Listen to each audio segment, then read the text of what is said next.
Before we begin our story, please don't forget to like the video, subscribe for more, and drop a comment with your feedback on our stories. We'd love to hear your thoughts. Deep in the unyielding darkness between the stars, the Deep Space Monitoring Station Sigma-9 orbited a dying world, a lonely relic on the edge of known civilization. For 6 relentless months, Dr. Elias Carter had huddled over endless streams of cosmic data in the cramped humming control room. His only companions were the soft beeps of instruments and the steady pulse of ancient machinery. Tiny points of light danced across his spectacles as he painstakingly combed through anomalies that defied explanation. Late one cycle, his attention was drawn to a pattern in the chaos, a signal that pulsed with deliberate, almost musical rhythm. Elias leaned forward, heart pounding with both scientific curiosity and unspoken dread. "You seeing this, Kim?" he called softly over the low hum. Lieutenant Kim Nguyen, whose dark curls framed an inquisitive, determined face, moved closer. Her eyes narrowed as she studied the readings on her terminal. "Pulsar interference," she ventured tentatively, not convinced. "No, wait." Elias's voice dropped to a barely audible whisper. "This is structured." The signal pulsed slowly now, each oscillation revealing hints of a language that was neither natural nor human. Before more data could be extracted, a guttural, primal screech erupted from the speakers. Elias recoiled as if struck by an icy gust, a premonition of the cosmic storm to come. Unbeknownst to them, those quivering pulses marked the beginning of humanity's tumultuous plunge into both wonder and terror. As they gazed out from the viewport, the familiar tapestry of stars seemed to twist, and an unseen armada began its silent arrival. On that fateful day, everything changed. Captain Adrian Carter had stared death in the face more times than he cared to remember. But nothing compared to the awe and unmitigated horror he now witnessed. Floating just beyond the periphery of a shattered solar system, the Xaleth fleet, a monstrous swarm of biomechanical dreadnoughts, descended upon the prosperous colony of Epsilon Prime with the unrelenting fury of locusts. Their dark, sinuous forms eclipsed the sun, blotting out the familiar light, and transforming vibrant cosmic wonder into a panorama of pure, unadulterated destruction. Epsilon Prime, a beacon of hope at the frontier of human expansion, was ill-prepared for such devastation. Its orbital defenses, state-of-the-art plasma batteries and missile platforms, crumbled like paper in the face of the onslaught. From deep within the command center, Lieutenant Hannah Voss's voice rang out, strained and resolute, "Shields at 40%. The Ares is hit, its reactor is compromised." Amidst the chaos, Captain Adrian Carter gripped the cold armrests of his battle-worn command chair. His pale blue eyes, once filled with idealism in quieter times, were now hardened by years of conflict, loss, and survival. "Order the evacuation ships to launch, now," he bellowed. His tone brooked no argument, a razor edge slicing through the clamor. "If they stay, they die." Outside, Epsilon Prime's sky ignited into a cataclysmic inferno. The air vibrated with the cacophony of metal grinding and the sizzling roar of plasma, as the Xaleth warriors, grotesque hybrids, part insect and part machine, ripped through barricades and defenses with preternatural ease. Their razor-sharp limbs severed armored soldiers as if they were mere paper, leaving behind devastation and terror in equal measure. Governor Alara Voss, renowned for her calm and measured authority, now found herself paralyzed by disbelief in the face of overwhelming carnage. As she attempted to organize a retreat, her loyal aide Lien lunged to drag her towards a fortified bunker. But fate was unyielding. Lien fell beneath the savage onslaught. In those final seconds, as her eyes met those of a monstrous Xaleth hunter, a creature with unblinking, multifaceted eyes that exuded cold intelligence, Elara was forced to confront a horrifying vision. Instead of spoken words, a barrage of images and raw emotion were transmitted directly into her mind: unspeakable consumption, weakness devoured, and a final, bone-chilling message: you are weak. You will be consumed. With trembling resolve, she clutched her sidearm. In that desperate moment, the need to survive trumped all else. As the chaos blazed around her, she fired a single shot, a solitary act of defiance in a maelstrom of ruin.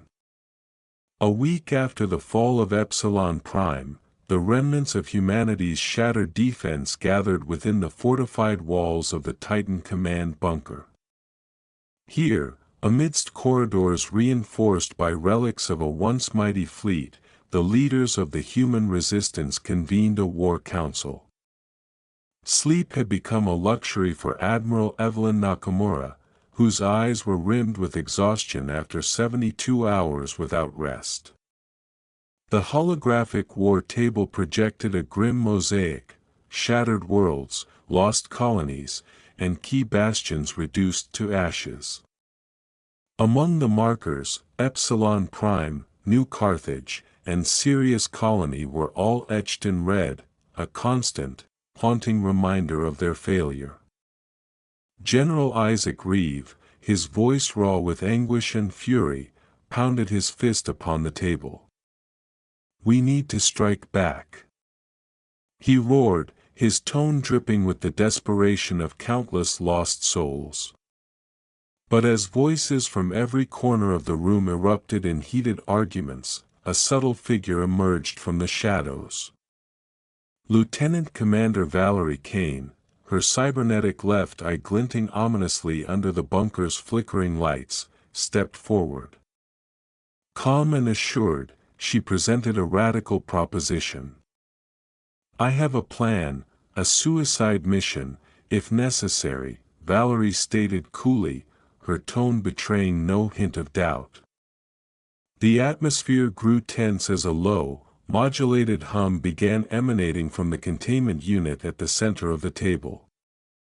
Within, the Xaleth neural core pulsed with a venomous bioluminescence, a grotesque beauty that belied its deadly purpose. Sergeant Marcus Rook, an emblem of loyalty amid the chaos, couldn't hide his skepticism. "You sure about this?" he asked quietly, his voice laced with incredulity. Valerie's eyes narrowed as she rolled up her sleeve and pressed her palm against the neural core. Immediately, a torrent of alien memories crashed through her consciousness: visceral images of 1,000 worlds burning, a vast hive mind chanting in a language older than time, and a harrowing presence of an ancient, merciless queen, whose will seemed entwined with the fabric of the cosmos. As the overwhelming vision subsided, another, even more foreboding sensation took hold. With a pained gasp and blood trickling from her nose, she murmured, "We've been wrong. The Queen isn't controlling them after all. She's running from something." Outside the bunker, in the inky vastness of space, the UEN Shadowblade, a stealth insertion craft cloaked in darkness, slipped silently past patrolling Xaleth drones. Its hull was nearly invisible against the cosmic backdrop, shimmering only in the glint of stray starlight. Within its tight interior, Valerie double-checked her plasma rifle before turning to her companions. "Everything in order?" Sergeant Rook queried in a near whisper. Peachy, Valerie replied with a bitter, half-smile that belied the gravity of their mission. With a hiss of escaping compressed air, the drop pod opened to reveal the horrifying majesty of the Xaleth homeworld, a nightmare realm of pulsating, living flesh towers and roiling rivers of acidic sludge. The team exchanged solemn nods and advanced with grim determination. Their task was monumental: infiltrate the chamber of the alien queen, plant a neural disruptor to fracture the hive mind, and incinerate the enemy from within. "Let's move out," Valerie ordered, her voice measured yet laced with lethal resolve, as the pod vanished into the nightmarish landscape. The inner sanctum of the alien hive was both mesmerizing and repulsive, an organic cathedral sculpted from living tissue and bone. At its center loomed the queen, an immense figure of chitin and iridescence. Her towering form undulated with a terrible, hypnotic grace, hues shifting from inky black to iridescent violet with every pulse of her colossal heart. As she sensed the intruders, her presence surged not with sound, but with overwhelming psychic resonance. Her thoughts invaded the minds of the assault team, echoing in all directions, "You are brave." But bravery is meaningless here. Valerie's fingers tightened around the neural disruptor. "Let's test that theory," she retorted in a whisper laden with icy resolve. With a swift motion, she activated the device. An explosion of blinding light and searing energy burst forth, and the queen's silent monologue erupted into a guttural, ear-splitting scream that vibrated deep within the intruder's bones. Far above in the void, on board the UN Valkyrie, battle raged in the cosmic theater. Lieutenant Hannah Voss's voice rang out over the comlink, strained and filled with urgency. "Adrian, we're not gonna hold them off much longer." Captain Adrian Carter, a veteran whose very presence spoke of battles fought and sacrifices made, responded with resolute calm. "We don't have to hold out forever. We just have to win this battle." Opening a fleet-wide channel, he barked over the din of interstellar warfare, "All ships, full assault. Give them hell." On the chaotic battlefield, as plasma bolts crisscrossed and energy weapons carved paths through enemy ranks, Adrian and Valerie fought shoulder to shoulder. Each synchronized volley of fire, each desperate maneuver, chipped away at the immense swarm that had once seemed invincible. The alien queen convulsed, her thrashing and psychic wails fracturing the unity of her minions. In one particularly intense moment, as the queen's shriek threatened to overwhelm their senses, she attempted to project her final defiant message, a torrent of rage and despair to justify her actions. Adrian's voice, steely and unwavering, cut through the psychic barrage. "Then run faster," he shouted as his rifle roared, firing a volley that shattered the organic core of the monstrous queen. In that moment, with a final catastrophic impact, her skull splintered, and the hive mind's cohesion crumbled. The once mighty swarm disintegrated into a chaotic silence, a silence that was as haunting as it was absolute. A month after the shattering of the alien hive, the battered UN Valkyrie drifted silently in the vast black. Inside its command deck, Captain Adrian Carter studied a star map that was now marred by the scars of war. Dozens of dead colony markers glowed dimly, each a testament to the heavy price they had all paid. "We won," Lieutenant Hannah Voss whispered softly, though her tone carried both relief and sorrow. "But at what cost?" Adrian murmured, his voice laden with the haunting weight of memories too painful to name. As these words echoed in the near-empty corridor, Valerie's voice crackled over the comms, a sound that quickly shifted from urgency to dread. "Adrian, you need to see this." On the screen, an image materialized. It was a voice, deep and resonant, emanating from neither human nor Xaleth origins. "You have killed the servants. Now you will face the masters." Before more could be deciphered, static consumed the screen. Adrian's face grew grim. "Well, shit," he murmured, knowing deep in his bones that the endgame was far from over. Back at the Titan command bunker, 1 week after the Queen's demise, the brief celebration of victory had soured into an anxious and fragmented assembly. Admiral Evelyn Nakamura stared at an encrypted data packet blinking ominously on her console, a residual transmission captured from deep within Xaleth space. "They're not gone," she declared in a tone of low, inexorable dread. Minister Lau, whose confidence had begun to crack under the relentless pressure, tried to minimize the news. "It's just a residual signal. Nothing more." But Lieutenant Commander Valerie Kane leaned forward, her cybernetic eye whirring as it parsed the incoming data stream. "No.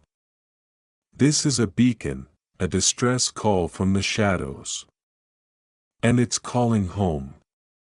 A chill silence fell over the room. The holographic war table flickered and then, as if by dark design, an ominous symbol emerged, a twisted black sun with radiating tentacles of malice. "Oh God," Hannah breathed, her voice barely audible. Minister Lau scrambled to raise the alarm. "Evacuate now." "We must," but Valerie's steely command stopped him in his tracks. "Sit down." Her gaze shifted between Commander Nakamura and the quivering Minister Lau. "You knew, didn't you?" In that loaded moment, Lau's eyes darted in panic. The truth was laid bare: he had been feeding enemy intel in a misguided bid for protection. But the beacon was not of his making, it was an automatic signal triggered by the Queen's death. And now, something far worse was coming. The Xaleth were only the harvesters, Lau sputtered, voice cracking amid mounting panic. Before he could utter another word, Valerie pulled the trigger of her sidearm. Lau crumpled silently to the floor. "Now we're on the clock," she declared with a cold edge. "We have little time before the masters come home."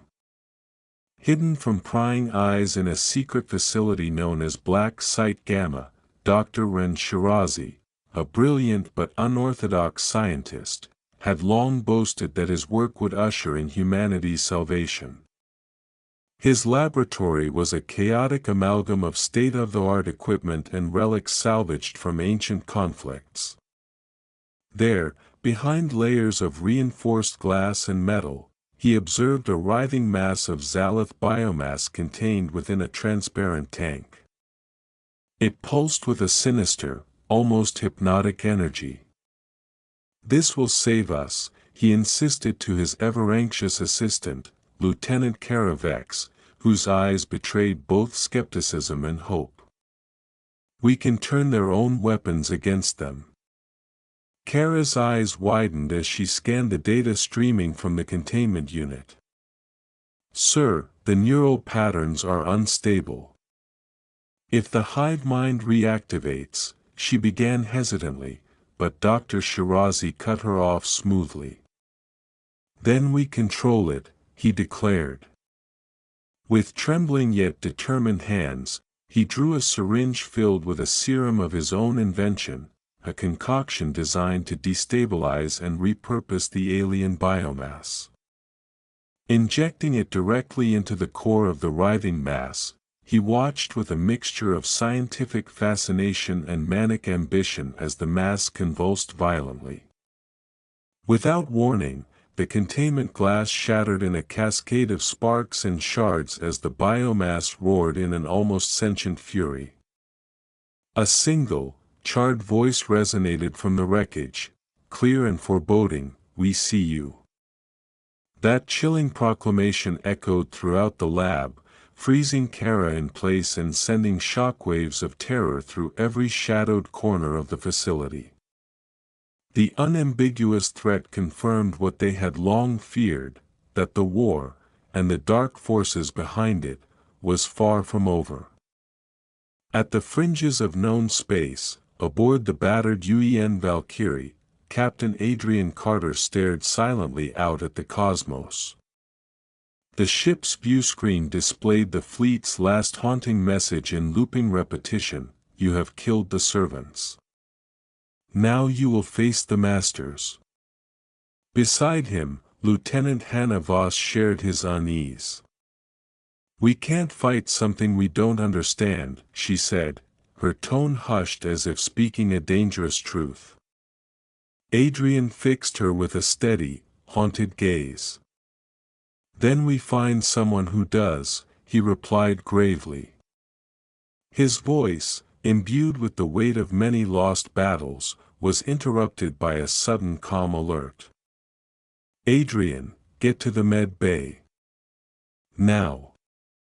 In the stark, antiseptic light of the med bay, Adrian found a figure who had once been integral to his past, a man whose memory still stirred conflicting emotions. Dr. Elias Carter lay on a cot, his body marred with scars and augmented with synthetic grafts. Once a brilliant scientist like his brother, his dark eyes now glowed with a faint, otherworldly blue. "They kept me alive," Elias rasped weakly as Adrian knelt beside him. "To study. To learn how we think." His voice was rough, imbued with half-forgotten dreams of knowledge and rebellion. Adrian's hands trembled as he reached out. "Who did this to you?" he asked, his voice a blend of anger, sorrow, and desperate curiosity. Elias fixed his gaze on the sprawling star map. "The Devourers. They've been coming since the dawn of time. The Xaleth, they were nothing more than their tools." His words resonated like a death knell, a revelation that shattered all assumptions. No sooner had these revelations surfaced than another alert shattered the uneasy calm. Multiple contacts emerging from slip space. The sensors cried. The viewscreen flickered violently, and then, as though reality itself were fraying, a being materialized. First resembling a colossal warship, it quickly shifted into something far more ancient and horrifying: a devourer had arrived. In the void, as the shadows of cosmic horrors grew ever longer, humanity's remaining forces made a desperate final stand. The battered fleet, pale and scarred from countless battles, coalesced around a single, defiant purpose. The Valkyrie, the stealthy Shadowblade, the rugged Titan's Wrath, and other embattled vessels formed a ragged line of resistance against the approaching cosmic abomination. From the bridge of the Valkyrie, Admiral Evelyn Nakamura's voice rang out over the intercom, a clarion call meant to kindle hope even in the darkest of hours. "Today, we fight not for conquest, but for time, for the colonies still fleeing, for the hope that someone, somewhere, will live to see another dawn." With steely resolve, Captain Adrian Carter gripped the command console. "All ships, fire at will," he roared. Every vessel responded in unison, unleashing torrents of plasma and energy against the oncoming devourer. The void erupted in a maelstrom of light and destructive force. The devourer, a towering monolith of living darkness, countered with a beam of pure entropy, a searing lance of annihilation. In its brutal path, the Titan's wrath was obliterated in an instant, reduced to cosmic dust as if it never existed. Amid the catastrophic exchange, Lieutenant Commander Valerie Kane's voice crackled over the comm, filled with both determination and terror. "We can't kill it outright, but maybe we can hurt it. We need a distraction, a way to disrupt its control." In the midst of the chaos, Elias, still weak but resolute, tapped a data chip into the Valkyrie's core reactor console. This reactor, modified as a neural pulse emitter, might just scramble the Devourer's control over matter. "It's a suicide run," he whispered, his voice trembling with both fear and acceptance. Adrian looked into the eyes of his crew, a mixture of determination and resignation reflected in each face. "Then it's mine," he announced, his voice steady. With a final, sorrowful nod to his companions, he issued one last command: "Everyone else, fall back." In a breathtaking display of courage and sacrifice, Adrian steered the Valkyrie headlong into the Devourer. The ship's hull groaned under the looming impact, and in one monumental burst of brilliant energy, the reactor discharged a pulse of desperate hope. The Devourer howled, a sound so alien and wrenching that it defied human comprehension, and then, with a final flash of blinding light, all went silent. 6 long months passed as the remnants of humanity embarked on a desperate exodus across the desolate expanses of space. On the observation deck of the battered UN Valkyrie, now a symbol of both sacrifice and hope, Lieutenant Hannah Voss and Lieutenant Commander Valerie Kane observed the galaxy through tear-stained eyes and hardened hearts. Among the countless stars, a single message had been etched into every survivor's soul, a final heroic transmission from the doomed Valkyrie: "The Devourers can be hurt. Tell the others. Keep running. Keep fighting." Valerie allowed herself a rueful smirk. "Sounds like a plan," she murmured, her tone threading together despair and hope. With that, the scattered fleet jumped to slip space, the battered vessels carrying the burden of hard-won respite and a promise for tomorrow.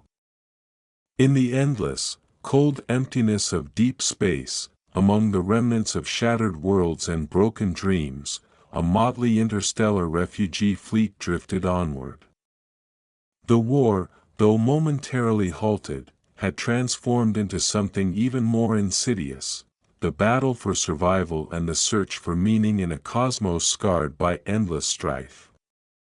On a weathered space station christened Erebus Station, a skeletal construct pieced together from the wreckage of countless conflicts, survivors from every corner of the war-scarred galaxy convened in a solemn memorial assembly.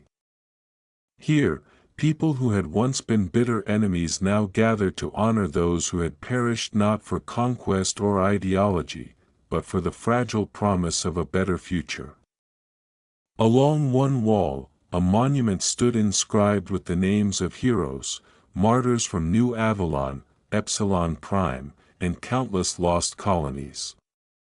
Captain Adrian Carter and Lieutenant Commander Valerie Kane, though bearing the physical and emotional scars of battles far too numerous to count, stood side by side before the monument. Their tired eyes reflected the burden of memory, and the budding seeds of reconciliation. Former foes, their bitter history etched in deep lines of pain, exchanged quiet, tentative words of understanding, forging bonds defined less by the conflict of the past and more by a shared desire for renewal. In a hushed moment, as the first gentle rays of a distant dawn bathed the station in muted pastel light, Adrian turned to Valerie. "It's not much, but it's a start," he murmured, his voice soft yet resolute. Valerie nodded, her gaze firm and unwavering. "A start is all we need," she replied, her tone carrying both the sorrow of loss and the resilience of hope. Across the station, in secret meetings held in repurposed corridors and forgotten hangars, a disparate alliance known only as the Remnant began to take shape.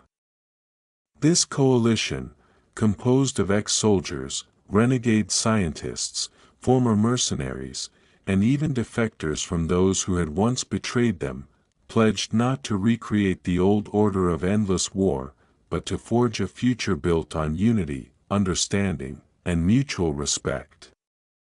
Clandestine gatherings became hubs of revolutionary thought, where once lost voices found strength in common purpose. For many, these meetings were bittersweet. Old grudges still simmered, inner demons remained ever present, yet a glimmer of transformation sparked new beginnings. A former enemy, now united with his erstwhile captor, recounted stories of shared loss that transcended species and ideologies. These human moments of truth healed wounds that had festered for years. In the glow of mutual understanding, the Remnant promised to confront the forces that had sowed discord and to unveil the dark cabal that had manipulated both sides all along. In the tumultuous months that followed, Captain Adrian Carter spent countless nights within the cramped quarters of the Valkyrie.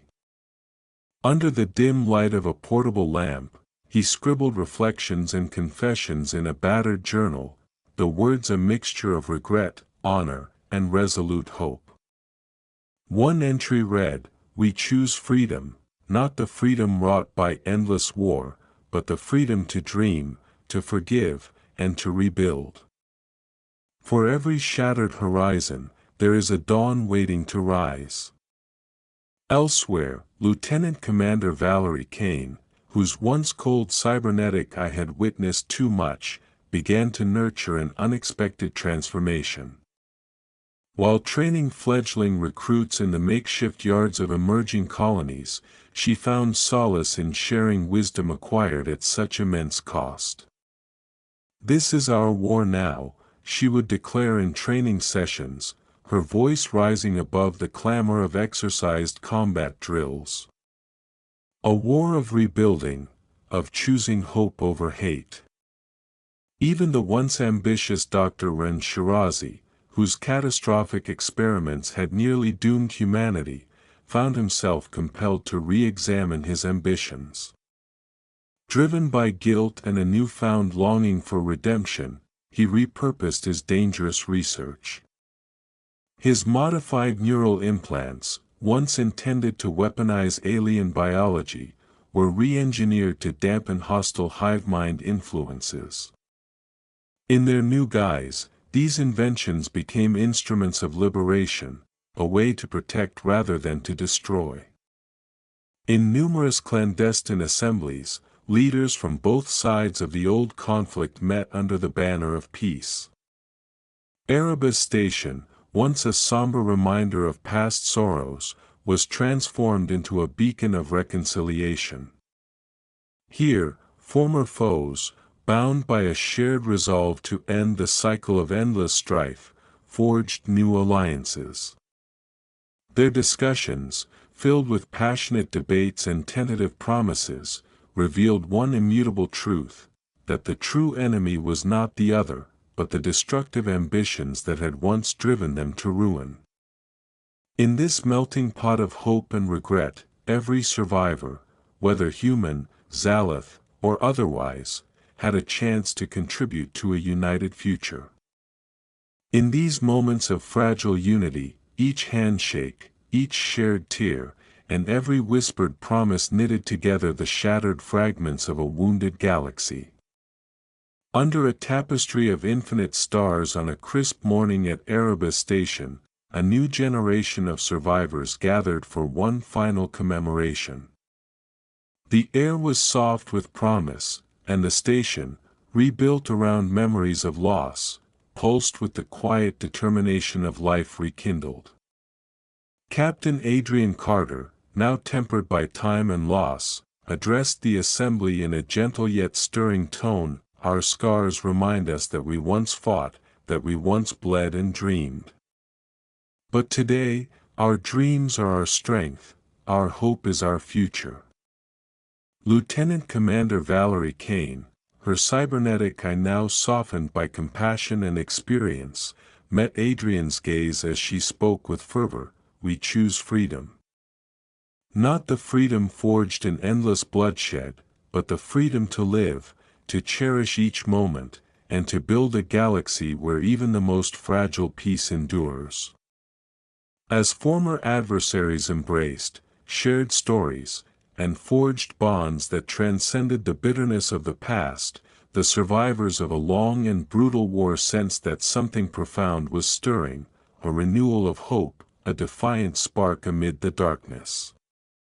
The ghosts of endless conflict were finally receding, replaced by a commitment to unity and to healing the wounds of yesterday.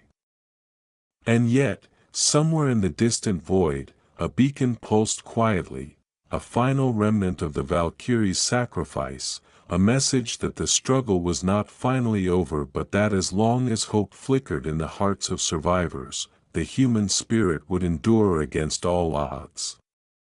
In secret council rooms, on refugee ships, and in the quiet corners of makeshift communities, the remnant worked tirelessly to uncover the true architects of the war, those shadowy masters whose dark designs had manipulated both sides. Their quest for truth and justice promised not only retribution but a future where the cycle of destruction could finally be broken.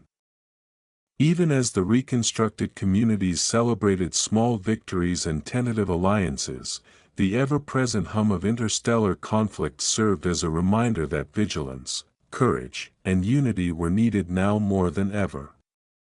As the first rays of a new dawn spread softly across the ruins of the old, the survivors embraced the delicate promise of renewal, knowing that each day was a step toward a tomorrow defined not by the echoes of the void, but by the resilient light of hope.